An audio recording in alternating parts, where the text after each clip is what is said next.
सुबह 5:55 से transmission open करके ड्यूटी करके आना, घर में कमरे के अंदर इन करके लाइट जलाना, गाड़ी की चाबी रखना, बैग रखना और उसके बाद मास्क उतार के रखना। मास्क उतार के रखने के बाद तो सांसें आने लग जाती हैं, फिर बैग उतारो और उतार के पर्स में डाल के रख दो। फ़ैन चलाओ और उसके बाद एसी भी चलाओ और ये ठंडक जो है ना बहुत ही सुकून देता है। ओहरे ताल मिले नदी के जल में, नदी मिले सागर में, सागर मिले कौन से जल में, कोई जाने ना। ऐसी हम सबकी ज़िंदगी है। एक एक बूंद हम जो है संभालते रहते हैं, घड़े में एक एक बूंद भरते हैं कि शायद एक दिन जो है वो घड़ा पूरा भरेगा तो जा कर के घर के सभी लोगों के लिए वो पानी पर्याप्त होगा। ऐसी ज़िंदगी है, हर रोज़ एक एक बूंद अपनी ज़िंदगी में डाल रहे हैं। नमस्कार, आप लोग का बहुत बहुत स्वागत है। आज के ब्लॉग की शुरुआत में इस वक्त कर रही हूँ। समय हो रहा है 12:10। साथियों, थोड़ा सा रिलैक्स कर लिया मैंने और रिलैक्स करने के बाद जो है अब मुझे छत पे जो काम हो रहा है उसे देखने जाना था, क्योंकि कल से रिंकू जी ने टाइल्स लगाना शुरू तो किया बट पूरा नहीं लग पाया था। शाम के टाइम में इन्होंने लगाना शुरू किया था, तो अब देखते हैं कि कितना टाइल्स लग गया है। अब 1 बज गए हैं तो सारे लेबर लंच के लिए चले गए हैं। अभी मैं आपको दिखाती हूँ। पहले छत को ये नीचे की तरफ इस तरह से प्लास्टर किया गया और उसके बाद ये टाइल्स लग रहा है। ये वाला टाइल्स ही मैंने चूज़ किया है और अभी एक पार्ट सिर्फ 4 रोज़ में अभी का इधर का ये टाइल्स लगा है और बाकी के काम जो है बाद में जैसे जैसे होते जा रहे हैं मैं आपको दिखाऊंगी। पानी डालना प्लांट्स में थोड़ा मुश्किल हो गया है और जैसे जैसे बहुत ज़्यादा टाइम जा रहा है तो मेरी घबराहट बढ़ती चली जा रही है, क्योंकि मेरे प्लांट्स जो बेचारे वो दिन भर धूप में पड़े रहते हैं और इन्हें बहुत तकलीफ़ हो रही है और जैसे जैसे मेरे प्लांट्स को तकलीफ़ हो रही है मेरी भी तकलीफ़ बढ़ती चली जा रही है। अब ये देखिए, टीवी वॉच करते करते मैं तो अपने एडिटिंग वगैरह में लगी हुई थी और ये टीवी देखते देखते भाटिया साहब जो है बिल्कुल चादर ओढ़ करके और सो गए। नज़र मेरी जब इनकी तरफ गई तो देख रही हूँ कि ये जनाब तो बिल्कुल आराम से सो रहे हैं। तो मैंने कहा मैं क्या करूँ। तो साथियों, कमल तो टीवी देखते देखते सो गए हैं, उनकी आंख लग गई है, थके हुए थे और मुझे नींद नहीं आ रही है। आपको बताया था कि आजकल रात में कभी कभी कोई चीज़ दिमाग में अटक जाए ना तो सारी रात मुझे नींद नहीं आती है और छत नहीं आते हुए मेरी रात गुजर जाती है। तो मैं अभी सोच रही हूँ कि मैं क्या करूँ और अभी टीवी देखने का भी दिल नहीं कर रहा है, तो कुछ काम कर लिया जाए। तो बैठे बैठे मैंने सोचा कि बहुत दिन हो गए हैं, रोज़ रोज़ ऑफिस आओ जाओ। पिछले दिनों में हम लोग बाहर चले गए थे तो कबर्ड में कपड़ों को तो छोड़ दीजिए, जो जूते हैं रोज़ आज एक सैंडल निकाला पहना, दूसरा शाम को ऑफिस से आए तो उसे वैसे ही घुसेड़ दिया, फिर दूसरे दिन दूसरी सैंडल दूसरे ड्रेस के साथ पहन के गए तो फिर वो भी आए ऐसे घुसेड़ दिया। तो इस तरीके से बहुत सारे सैंडल, बहुत दिनों से मैंने अपने जूते वाले रैक को बिल्कुल क्लीन नहीं किया है।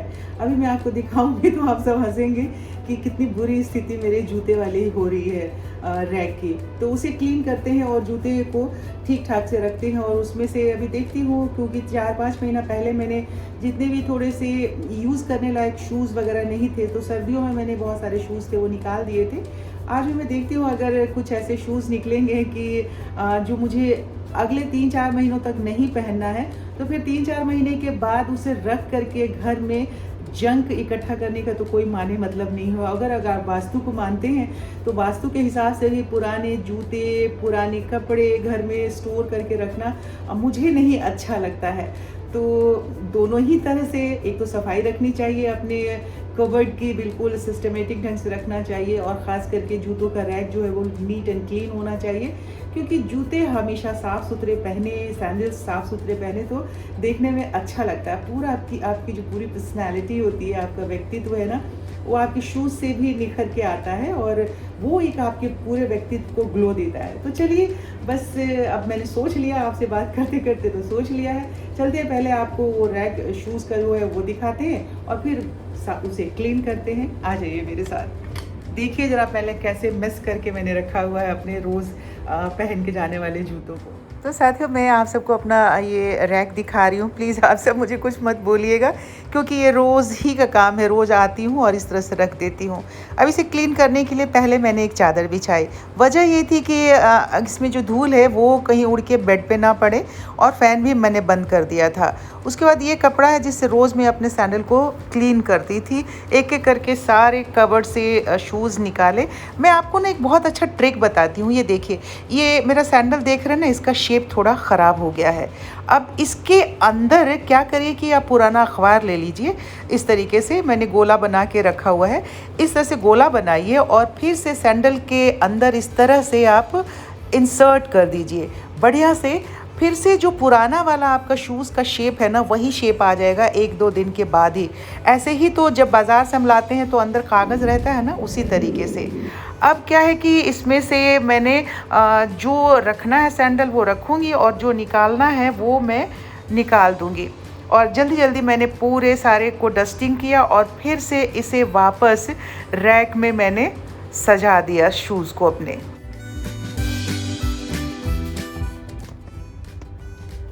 अब तकरीबन ये सारा साफ़ हो गया है। अब इसमें आए हैं इस वाले ड्रॉर में 1 2 3 4 5 6 7 8 9 10 11 12 13 14 15 पेयर सैंडल ही आए हैं जो डेली पहनने वाले हैं, और बहुत सारे सैंडल्स जो हैं वो बच गए हैं। तो मैं उन्हें जो है अभी देखती हूँ कि उसमें से और कौन से पहनने लायक हैं और कौन से निकालने वाले हैं, तो उनको सारा कुछ कर देती हूँ। अभी तो साथियों शाम के 5:30 हो गए हैं, और बहुत सारा छोटा मोटा घर का काम जो है लगा रहता है। ऑफिस से 7 घंटा 20 मिनट की ड्यूटी करके आने के बाद जब मैं 12:10 पे पहुंची थी, तो टेरेस पे आपको लेके गई थी ना कि वहाँ लेबर काम कर रहे थे, टाइल्स जो लगाई जा रही है। तो उस समय सिर्फ 4 रो में ही टाइल्स लगाई थी उन्होंने, और उसके बाद मैंने कहा था कि देखते हैं। और हाँ 1 बज गया था, सॉरी 1 बज गया था। वो लंच ब्रेक में चले गए थे, तो हमने भी उसके बाद से थोड़ा आराम किया। गप्पे मारने के बाद हम लोगों ने भी 2-2:30 बजे खाना वाना खा लिया था। जो डेली का रूटीन है, दिन की अगर ड्यूटी नहीं होती है तो 2-2:30 बजे हम लोग खाना दोनों खा लेते हैं। तो चलिए छत पे चलते हैं। शायद भाटिया साहब भी अब उठ गए हैं, और उठ के ये वक्त होता है शाम के। वो 2 टाइम नहाते हैं, सुबह भी नहाते हैं एक बार और शाम को भी नहाते हैं। तो 6 बजे के करीब में वो छत पे नहाने के लिए चले जाते हैं। तो बस मेरा तो इतना सारा चक्कर लग रहा है बार बार सीढ़ियों से। मुझे डाइटिंग वाइटिंग की ज़रूरत नहीं होती है। मैं इसी तरीके से मेरा वेट जो है कम रहता है। और वैसे भी अगर ये काम हो रहा है तब तो ठीक है, काम नहीं भी होता रहता है ना, तो भी मुझे डाइटिंग की ज़रूरत नहीं होती है, क्योंकि मेरी सेहत जो है छत पे ये गार्डनिंग के चक्कर में, गार्डन में प्लांट्स लगाने के लिए, इनके पौधों में पानी डालने, इन्हें चेंज करने, साफ़ सफाई करने के चक्कर में मेरा दिन भर में 10 चक्कर छत का लगता है। तो इसलिए मुझे कभी भी डाइटिंग की ज़रूरत पड़ेगी ही नहीं, ऐसा मुझे मालूम है। और अब मैं छत पे आ गई हूँ, और ये देखिए छत पे काम हो रहा है, और ये गाना भोजपुरी गाना चल रहा बा है। कौना जिला घर बा दादा पटना। आप सभी ये देखिए साथियों, ये इस तरह से पहले नीचे प्लास्टर किया जाता है। जब टाइल्स लगाने की ज़रूरत होती है, उसके ऊपर ये सीमेंट का घोल जो है केमिकल मिक्स होता है वो डाला जाता है, और देन उसके ऊपर जो है ये टाइल्स बैक साइड से डाल के और इसे ऊपर से टैप किया जाता है, ताकि वो केमिकल जो है वो एक अच्छे से जोड़ पकड़ ले, और इस तरीके से पूरा टाइल्स जो है टेरेस पे लगाया जाता है। और वॉल पे लगाने के लिए अलग एक सिस्टम होता है। तो इसी तरीके से टाइल्स लगा रहे हैं, और ये कह रहे हैं कि मतलब आज शाम तक, मतलब जाने से पहले ये वाला भी पोर्शन ये पूरा करके ही जाएंगे। मैं अब फिर से वापस से नीचे को चलती हूँ, और साथियों आज का वीडियो भी अब यहीं पे मैं सोच रही हूँ कि ख़त्म कर दूँ, क्योंकि इसके बाद से फिर मैं कपड़े उपड़े भी चेंज करूँगी। सुबह से ऑफिस से आने के बाद से बस काम काम काम, सुबह और शाम, बस इसी में मेरा समय गुजरता चला जा रहा है। और थोड़ा सा अपने इन फूलों को भी मैं देख लूँ और आपको भी दिखा देती हूँ। इसके बगैर तो मुझे चैन ही नहीं पड़ता है। तो अब आज के इस वीडियो को मैं यहीं पे समाप्त करती हूँ। आप सब अपना बहुत बहुत सारा ख्याल रखिएगा और अपनी सेहत का बहुत सारा ख्याल रखिए। गर्मी बहुत ज़्यादा पड़ रही है और मैं चलती हूँ, कल फिर आऊँगी नए एक विषय के साथ, आपसे इसी बातें करेंगे और देखते हैं, क्योंकि हर रोज़ कुछ ना कुछ काम तो निकल ही आता है हर रोज़ का। और फिर मैंने आप सबसे ये वादा किया है कि मैं बहुत ईमानदारी से अपनी दिनचर्या जो है, जैसे हूँ, जैसे उठती हूँ, खाती हूँ, पीती हूँ, सब आपके साथ शेयर करूँगी, क्योंकि हर एक दोस्त मेरी ज़िंदगी के लिए बहुत ज़रूरी है। तो चलिए कल मिलते हैं, बाय बाय।